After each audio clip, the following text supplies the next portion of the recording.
কাতারের পার্ক চারপাশটা দেখে মন ভরে যাওয়ার মতো দৃশ্য, অতুলনীয় সুন্দর।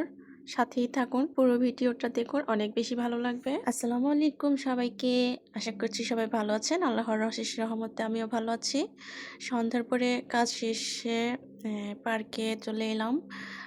এই পার্কের সুন্দর দৃশ্যগুলো মনে হয় সব ক্লান্তি মুছে দেয়। তো আপনারা সাথেই থাকুন ফুল ভিডিওটি দেখার জন্য। দেখতে পাচ্ছেন অনেক মানুষজন এখানে হাঁটাহাঁটি করছে, এভাবে প্রতিদিনই আসে। তো এখন শীতটা একটু বেশি যাচ্ছে, এই জন্য মানুষের সংখ্যা কম। কাতারের পার্কে ঘোরার জন্য বেশি দূরে যেতে হয় না, কাছাকাছি। এটা মাত্র আধা ঘন্টা লাগে, আর একটা আছে 10 মিনিট লাগে বাসার কাছে। ওটার থেকে এটা বেশি সুন্দর আর অনেক বেশি বড় এরিয়া। এত সুন্দর দৃশ্য আমি একা উপভোগ করব, তাই ভাবলাম আপনাদের সাথেও শেয়ার করি। রাত মানেই অন্ধকার, কিন্তু অন্ধকারের সৌন্দর্যটা যে এত সুন্দর হয় না দেখলে বুঝতেই পারতাম না। এখানে কিন্তু বাংলাদেশের মতো না, খুব কমফোর্টেবল ভাবে ঘোরা যায়, খুব স্বাধীনতা আছে। বাংলাদেশে যেমন চোর ছিনতাইকারী চারদিকে ভয় থাকে, রাতের বেলায় ঘুরলে অনেক বেশি খারাপ ভাবে মানুষ। এখানে এই ধরনের ভয় নাই, চারপাশে পুলিশ সিকিউরিটি সেফ, সব সাইডেই খুব সেফ আছে। তো এই দিক থেকে খুব ভালো লাগে। এখানে যদি সারা রাতও ঘোরা হয় কোনো সমস্যা নাই। আর এখানে মানুষ সারা রাত জেগে থাকে, ঘোরে, এরকম অনেক আছে। কাতারের সুবিধা বলতে গেলে সব দিক থেকেই একদম অন্যরকম। সবকিছু কমফোর্টেবল ভাবে করা যায়। জায়গায় জায়গায় মসজিদ, জায়গায় জায়গায় পার্ক, মানে সব দিক থেকেই সুবিধা আলহামদুলিল্লাহ। তো গাইস, দেখতেই পাচ্ছেন কি পরিমাণে লাইটিং, কি সুন্দর দৃশ্য চারপাশ। মানে মনেই হয় না যে এটা রাত বা এখান থেকে যেতে হবে। ওইখানে গেলে আর বাসার থেকে আসতে ইচ্ছে করে না, সব ক্লান্তি যেন মুছে যায়। চারপাশ ঘুরতে ঘুরতে পা ব্যথা হয়ে যায়, কিন্তু দেখা শেষ হয় না, ঘোরা শেষ হয় না, এতটাই ভালো লাগে।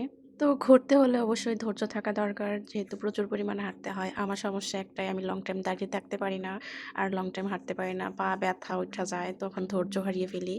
এখানে আমি আসি হচ্ছে মন ভালো করার জন্য, মনের সব ক্লান্তি দূর হওয়ার জন্য। আর এখানে কারা বেশি আসে, যাদের বাচ্চা কাচ্চা আছে, বাচ্চাদের সময় দিতে হয়, বাচ্চারা আনন্দ পায়। আর হচ্ছে যারা সবসময় ওয়ার্ক করে, প্রতিদিন এটা নিয়ম করা ওয়ার্ক করতে হয়, তারা আসে বেশি, একদম রেগুলার। তো আমি হয়তো মাসে 2-1 দিন আসি।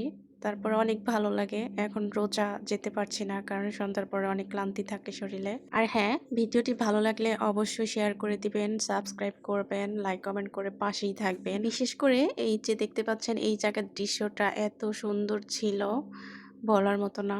এই জায়গাটা আমি লং টাইম দাঁড়িয়েছিলাম। শীত আর গরম দুইটা হাফ ডাউন করছে, যার কারণে আমার একটু ঠান্ডা পেয়েছে, কথা বলতে কষ্ট হচ্ছে। সবাই আমার জন্য দোয়া করবেন। আমার ভিডিওগুলো যদি ভালো লাগে অবশ্যই কমেন্ট করে জানাবেন, তাহলে আমি নেক্সট ডে আবার এই ধরনের ভিডিও দিব ইনশাআল্লাহ। আর সবাই আমার জন্য দোয়া করবেন, আমি যেন এই কাতারের মাটিতে ভালো থাকতে পারি, সুস্থ থাকতে পারি ইনশাআল্লাহ। সবার জন্য অনেক অনেক দোয়া ও ভালোবাসা।